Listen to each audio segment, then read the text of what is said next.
The Iranian foreign minister welcomed the Russian initiative and the Syrian decision concerning chemical weapons.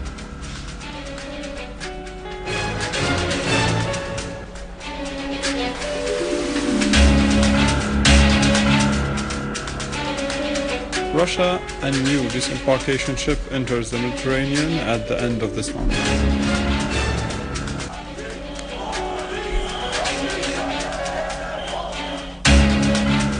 And protests escalate in Turkey against the criminal and oppressive practices of Erdogan's forces.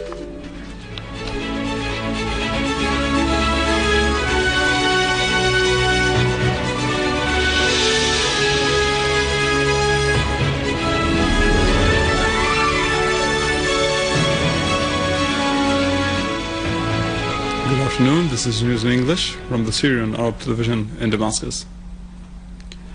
The Minister of Information Omran Azobi asserted that Syria is committed to the Russian-American plan about chemical weapons in Syria once it is approved by the United Nations. In an interview with the RTN British TV channel, he asserted that Syria started to prepare its document concerning this question. Syria would apply this plan when it becomes something tangible in the light of a resolution issued by the UN Security Council, pointing out that Syria would facilitate the task of the United Nations inspectors within the context of this agreement between Washington and Moscow. Egyptian Foreign Minister Nabil Fahmy stressed the importance of his country's cooperation with Russia to solve the Syrian crisis and the necessity of holding Geneva II conference with the participation of all the sides concerned. Fahmy clarified in a joint press conference with his Russian counterpart Sergei Lavrov in Moscow the importance of making the Middle East an area free of weapons of mass destruction. The Egyptian Foreign Minister clarified that the army move in Sinai is to fight terrorism, as the Egyptian government is working to implement the law and enhance the security and stability in the country.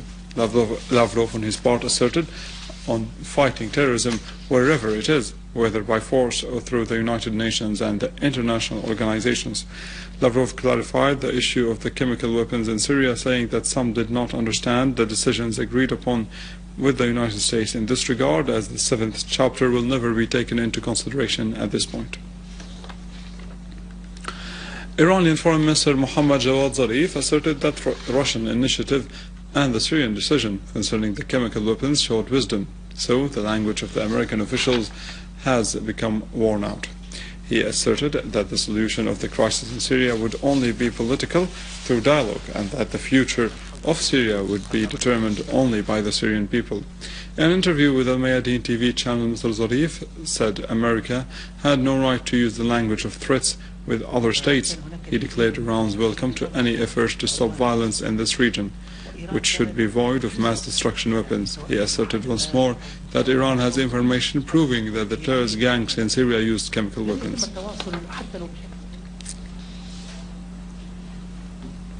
The General Commander of Iran's Revolutionary Guards, Muhammad Ali Jafari, asserted that the failure of the plot of a military aggression on Syria represents a new defeat for the enemies. He asserted that these enemies plotted to attack Syria, but their plot failed. Their plots against Iran would also fail. General Jafari also asserted that Iran occupies a very good position in the international arena. Everybody witnessed the series of defeats suffered by the savage enemies. The Americans deployed their military power near Iran's borders, claiming to besiege it. However, they failed. The press office of the Russian Black Sea Navy announced that the disembarkation ship Yamal would enter the Mediterranean Sea at the end of this month. The crew of this ship carried out exercises to open fire on air and maritime targets. The Russian Navy had announced that it would increase its presence in the Mediterranean because of the escalating tension in the region.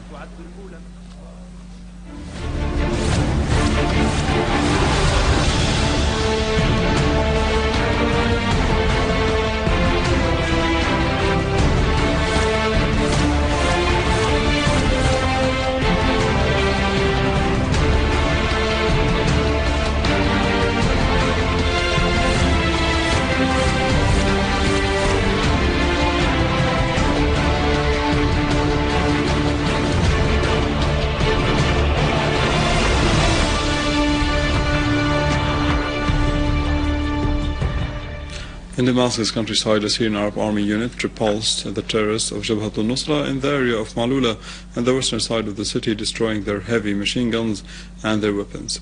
They called and wounded terrorists groups in al-Zabadani plain and the eastern mountains. Groups of terrorists were also destroyed in several other areas around the city.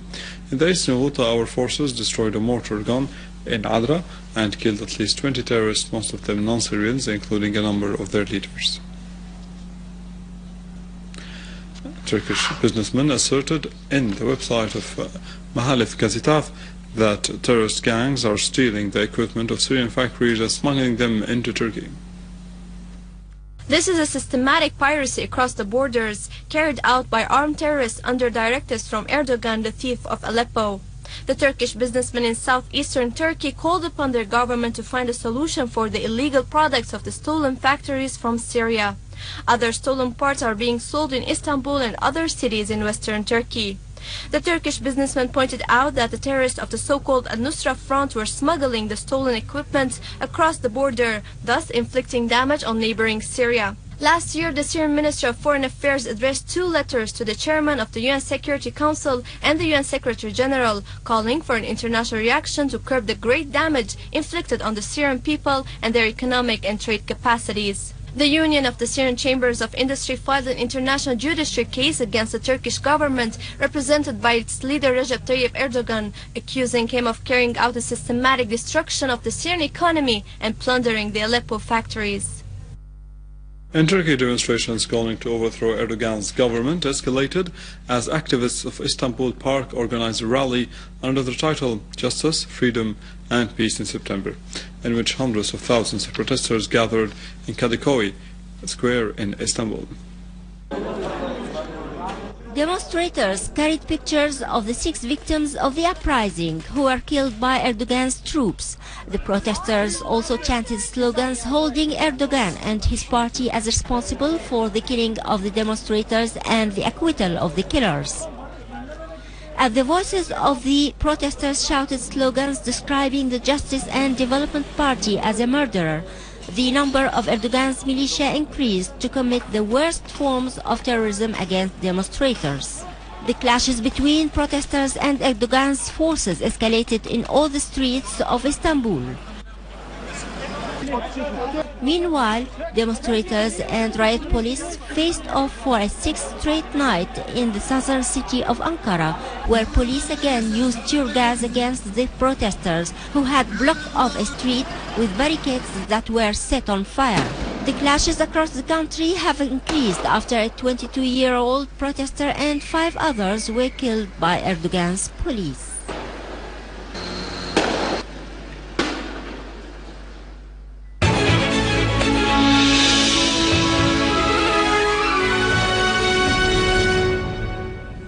In Homs, Dr. Fayrouz al-Musa, a member of the regional leadership of the Ba'ath Arab Socialist Party, toured the examination centers in the colleges of engineering, the musical faculty and the centers of students' admission in Ba'ath University. She joined the students in a sit-in to condemn the aggression on Syria. She also visited a number of roadblocks erected by the Syrian Army in the governorate of Homs. In Latakia, the Minister of Higher Education toured the examination centers in a number of faculties in Tashrin University. He stressed the necessity of exerting more efforts to take care of student affairs and to facilitate their work. Ahead of the national vaccination campaign for the current year, which will be launched during the next months of October and November, Minister of Health Dr. Saad al-Naif emphasized the ministry continued its coordination with the international organizations in order to provide the vaccines to Syrian children who were forced by the terrorist armed groups to flee to neighboring countries, indicating that the annual cost of vaccine amount to 5 billion Syrian pounds, and these vaccines are available in all health centers despite the current circumstances in Syria. Dr. al-Naif said that 11 types of vaccines are provided that would help prevent various dangerous diseases that hit children, as well as medicine for the patients with chronic and common diseases such as hepatitis, tuberculosis and others, and they are all to be distributed for free in all health centers. With this, we reach the end of our news for today. Thank you for watching. For more details about Syria and the region and to view this bulletin again, you can always visit our website in English, www.syriaonline.sy. Now stay with us for the latest in the world of business and market with Vani Konjian, but after a break.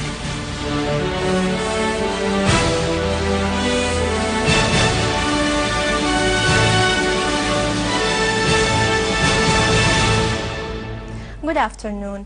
The Minister of State for Environmental Affairs signed with the General Authority for Remote Sensing a memorandum of cooperation to carry out the project of monitoring and controlling gusty storms in Syria and to launch the National Environmental Observatory project in Damascus countryside.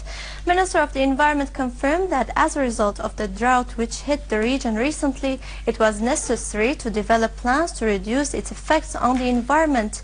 The minister pointed out that joint studies between the Ministry of State for Environmental Affairs and the General Authority for Remote Sensing started with the aim of developing means to protect the environment. Minister of Work asserted that the ministry works on modifying the Basic Workers' Law through the General Administrative, Economic and Service Rules so that the new law would include many incentives to improve performance and salaries. The Director General of the Storage and Marketing Establishment pointed to the government's intention to prepare several locations to be selling halls in order to provide the citizens' needs, pointing out that the establishment has already started renovating some halls. He asserted that the establishment has sufficient reserves, most of which are foodstuffs. He added that the prices are cheaper than those of the market by 15 to 40%.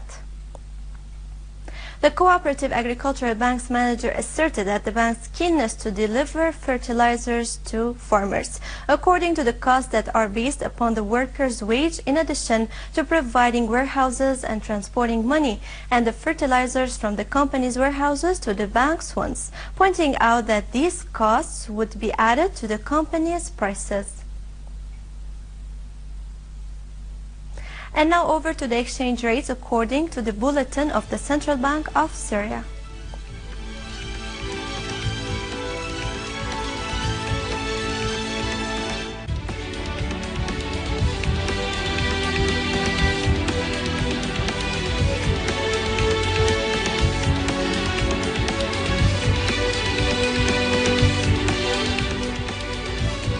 With this we conclude our news. Thank you for watching and goodbye.